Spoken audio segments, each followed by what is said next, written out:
Hi, I'm Steve Powell, Executive Vice President of the President's Council. As many of you know, our organization is dedicated to bringing buyers and sellers together in the global home building and home improvement industries. One of my roles over the last 15 plus years has been helping North American suppliers pioneer the European and UK DIY markets. Many suppliers view the UK as a logical first step into Europe because of its similarities to North America in retail landscape and, of course, language. I'll take you through a brief overview of the market and offer some advice on how to approach this market based on my experience. Okay, very quickly, just some notes on the UK in general terms. The language is obviously English, and you don't need to worry about other languages for packaging or instructional manuals or anything like that. They are a member of the European Union. The UK population, as we record this, is right around 64 million people. Comparatively, the US is just over 316 million. The landmass of the UK, this is including England, Wales, Scotland, and Northern Ireland, is just over 94,000 square miles, whereas the US is right around 3.8 million square miles. A few other key facts about the UK and how it differs from the rest of Europe and the US. While they are a member of the EU, they do still have the British pound, which is currently valued at about $1.59 USD. The value added tax, or VAT, is similar to our sales tax. It's a key point to keep in mind because it's actually included in the shelf price of items sold in the UK. So the price you see on the shelf is the same price you're going to pay at the register, and that is currently about a 20% rate VAT.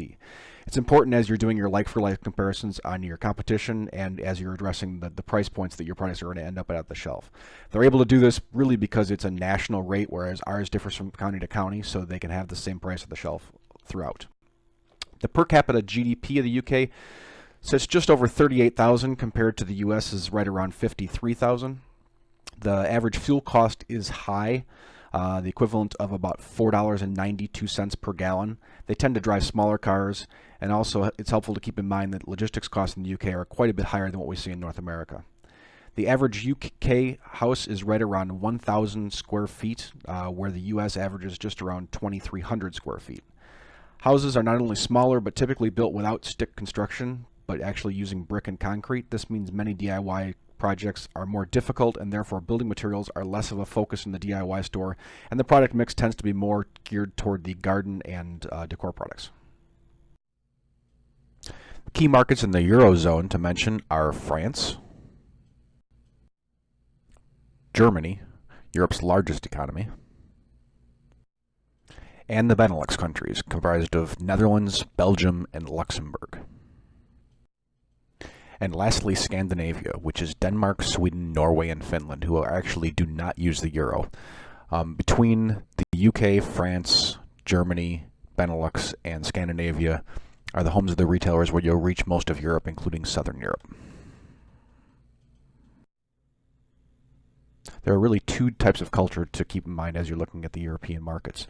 The first is the European versus North American culture. A great example of this is Christmas. It is a huge deal over there, and they really don't have a Thanksgiving holiday to start the season, so it seems to be creeping earlier and earlier every year. Another is the big box culture. If you're already dealing with a big box home improvement store in North America, you've got a good understanding already of the big box culture. It is very much the same in Europe as it is here in North America. This is a graph that we like to use to illustrate the market position of each of the channels within the industry. The vertical axis is location. At the top, your out-of-town, rural, and at the bottom, your in-town, high street stores. The horizontal axis is margin. Low margin, high turn commodity to the left, and high margin, low turn packaged goods to the right. In the upper left sit the timber merchants, the out-of-town commodity building material dealers. In North America, this is where you would see 84 Lumber, ProBuild, and Timber Marts in Canada. In the middle are where the big box and warehouse chains sit. Suburban, a mix of DIY and building materials. This is where you'd see Lowe's and Home Depot here. In the lower right are the internet retailers, super convenient and typically not heavily into building materials. One of the key differences between Europe and the US is the lack of strong hardware co-ops like Ace, True Value, and Do It Best that occupy this space here. Okay, the DIY landscape. This is a very consolidated market. 15 years ago, it was filled with names like Texas Home Care, Focus DIY, Do It All, and Great Mills. Today, your clear market leader is B&Q. They'll be very easy to understand for U.S. suppliers. They're very much like a Lowe's or a Home Depot. Annual sales are right around $5.75 billion U.S. They have 358 stores. Some of them are their large format supercenters, and the rest are about 60 to 70,000 square feet. This is a very sophisticated big box retailer. Their parent company is Kingfisher, who also owns Castorama and Screwfix, among others. They have buying offices around the world and operate on very tight margins compared to other retailers.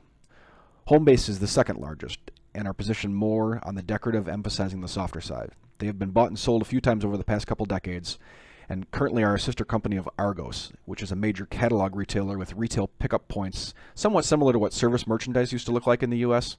Their annual turnover is about $2.8 billion. Store count was about 342 the last time I've seen it.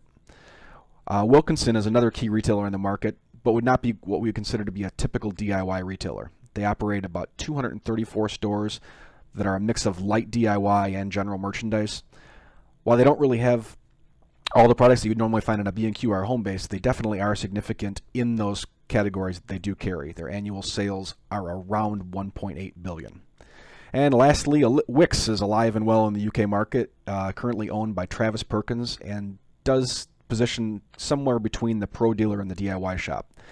They rely very heavily on private label. They look for high turns on a low number of SKUs with about 200 stores in the UK. In France, Leroy Merlin is the market leader. The stores are large format, big box with more of a focus on decor than their competition within France. They have well over 120 stores and around $6 billion in sales within France.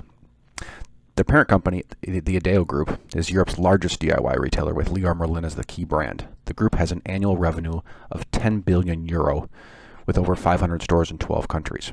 Castorama is the second largest retailer in the market. They have more of an emphasis on building materials than others in the market. They operate around 100 stores with annual sales over $3 billion. They also belong to the Kingfisher Group, Europe's second largest retailer, along with B&Q in the UK and other outlets around Europe. Also of note is Mr. Bricolage. They operate smaller format stores of around 400 stores within France. Germany is the strongest and least consolidated market in Europe. Major retailers have expanded in Eastern Europe and represent the best way to sell into these countries. Obi is the market leader and was the first home center operation in Europe. It was started by Emilux Distribution and Tengelmann grocery stores. Lux remains an owner and supplier to Obi for Lux brand tools as well as Obi private label. They operate both franchise and corporate stores with over 580 stores in 13 countries. Bauhaus is a privately owned chain with over 220 stores in Germany and 15 countries. They are very, very large format stores and cater to the serious DIYer and small contractor. Their biggest competitor for those customers is another privately owned company named Hornbach. They were once part of the Kingfisher Group, but no longer. Hornbach operates over 130 stores in 9 countries. Toom are the DIY and garden stores of the over $50 billion Reve Group. Toom operates over 350 garden and DIY stores with sales over $2 billion. Globus is another that has a corporate parent in the grocery channel. Globus has around 80 stores, almost all in Germany. Hagebau is a chain of around 300 smaller hardware stores. There are others, but I also want to mention here Knauber. They are a very small chain headquartered in Bonn, Germany. They are truly unique stores that are well worth a visit if you're in Germany. Their use of space with merchandising and buyers work some of the time in the stores. They have a unique customer loyalty. A few other retailers worth mentioning in Europe start with Rautakesko. They are the DIY division of the Finnish mega retailer Kesko, one of the largest companies in Scandinavia. Rautakesko is the home improvement division which operates several different store formats with several different business models. Within Finland, they mainly operate the large format K-Rauta stores and the rural Rautia stores. Praxis from the Netherlands and Brico in Belgium belong to the Maxeda Group. Praxis operates with 140 stores, and Brico is the Belgian market leader with over 140 stores, including 11 larger Planet stores. Intergamma operates over 160 Hamma stores, with annual turnover of right around $1 billion. Coop is the market leader in Switzerland, with around $500 million in sales, with at last look 74 stores. And Woody's is part of the Grafton Group and operates 38 Woody's DIY stores and 11 Atlantic stores, which are more discount DIY. They are the market leader in Ireland.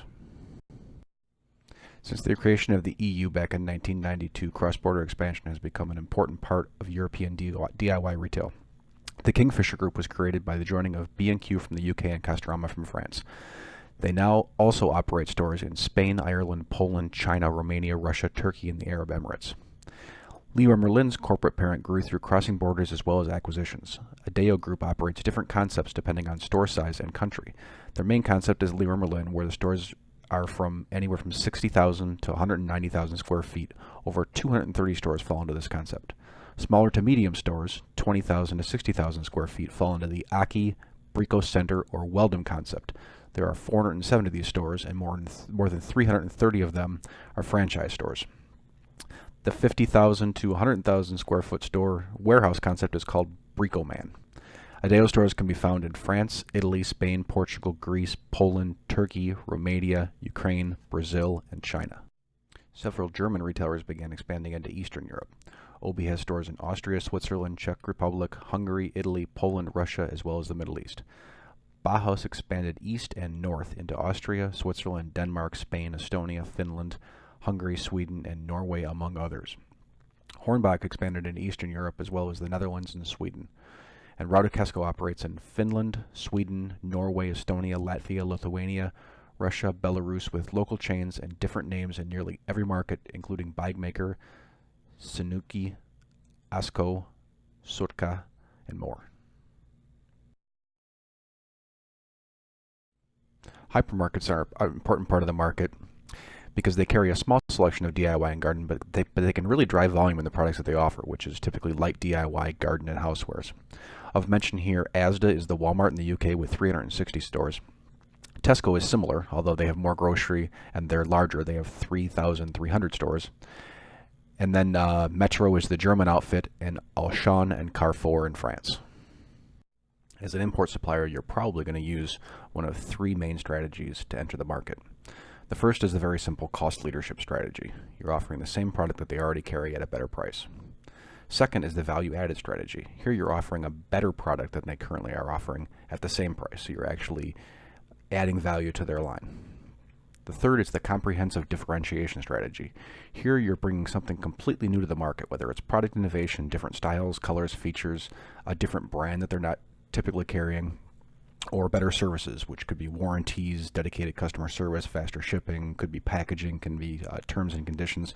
But basically you're taking yourself out of that cost-only negotiation. Following are some questions that buyers commonly ask in a first meeting. I think it's helpful to look at the conversation from the buyer's point of view to ensure all your bases are covered. First is, what's your compelling reason to buy? Is there a patent on your products? What differentiates you from your competitors? What innovation will drive the next generation of your products? Are you open to own brand, private label, or exclusivity?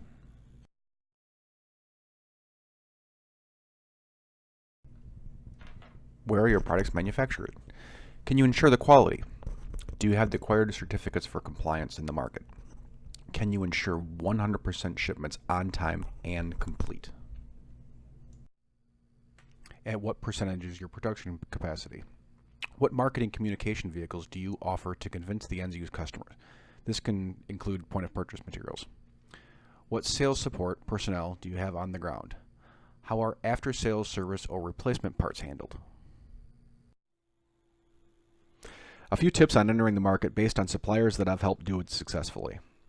First is do your research. Understand the market. Know the players, visit the stores, get to know your competition's strengths and weaknesses. The second is to just stick with it. Don't give up. This might not happen overnight or even with 1 or 2 sales meetings. The UK is a very mature market and it takes time and persistence to pioneer. When possible, talk directly to the end-use customer. Don't count on store personnel to communicate your compelling reason to buy. Use all the available point-of-purchase communication opportunities. Make sure you develop direct relationships with the retailer. Don't rely on a rep or broker to be your only point of contact with the customer. You need to own that relationship. If distribution is needed, a great strategy is to talk to the buyer directly to recommend one they already use. This can lessen the cost for the retailer of having to add a new supplier and allow you to negotiate a cost-plus arrangement with the distributor and actually save some margin. Lastly is to differentiate through brand, product, packaging, and avoid having the same product on the same shelf at competing retailers. This list leads to price competition, shrinks margins, and nobody wins. Thanks, I hope this was helpful. A little insight into the European DIY market and how you may go about entering it. If you'd like to talk to me further about how we may be able to help, please reach me at any of the contact numbers in the slides. Thank you very much.